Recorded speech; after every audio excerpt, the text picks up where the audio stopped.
Magandang araw po sa atin lahat para po sa ating Bible knowledge of the day. Proverbs 14:26. In the fear of the Lord is strong confidence, and his children shall have place of refuge. So yun po ang pamagat natin, strong confidence.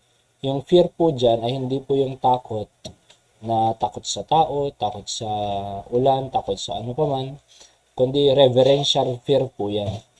In other words, respect. Reverence or respect sa Panginoon. At respect has something to do with obedience. Ano po? So if you fear the Lord, if you respect the Lord, you must obey the Lord. You cannot say you respect the Lord if you don't obey the Lord. Diba? Kaya nga, ang pagrespeto sa Diyos ay pagsunod sa Diyos. At yan po ang strong confidence natin. Right?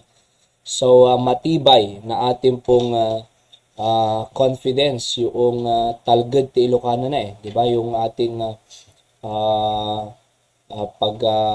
pagiging baga confidence, So, alam po natin yung word na confidence, no? Hindi ko lang po mabitawan sa Tagalog Pero, pag tayo po ay sumusunod sa Panginoon because of our respect to Him, yan po ang ating matibay na confidence, diba?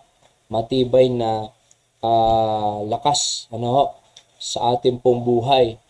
And his children, sabi ng Bible, shall have place of refuge. Meron po tayong lugar na kung saan yun yung refuge natin or yun yung shelter natin. Diba? So, kaya napakalaga po yung ating pagrespeto sa ating Panginoon, yung ating pagsunod sa Diyos, sapagkat kung sinusunod natin ang Diyos, andun po yung matibay na confidence natin. Kasi alam natin, kung nasa ang Diyos, nandun din tayo Kung nasaan yung gusto niya, nandun din tayo, hindi ang gusto natin. Kung nasaan yung kalooban niya, nandun po tayo namumuhay sa kalooban ng Panginoon. Kasi hindi mo masasabing confidence kung malayo ka sa kalooban ng Diyos Di ba? So, hindi natin masasabing confident tayo kung malayo ka naman doon sa kalooban ng Diyos sa'yo. Kaya nga po, paano tayo mapapalapit sa kalooban ng Diyos? Pag tayo ay sumunod sa Diyos. Bakit tayo susunod sa Diyos? Meron tayong respeto or fear of the Lord. Di ba? Kaya yun ang magdudulot po ng strong confidence sa atin. So, kahit anong mangyari, confident tayo. Kasama natin ang Diyos Kahit anong mangyari, kahit anong mag-arise na hirap, tough time sa buhay, confident tayo kasi alam natin na kasama natin ang Panginoon. Bakit natin kasama ang Diyos? Sinusundan natin siya, di ba?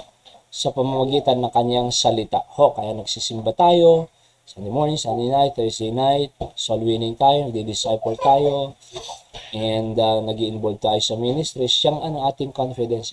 Makikita niyo po yung pagkakaiba na masunurin talaga sa Panginoon.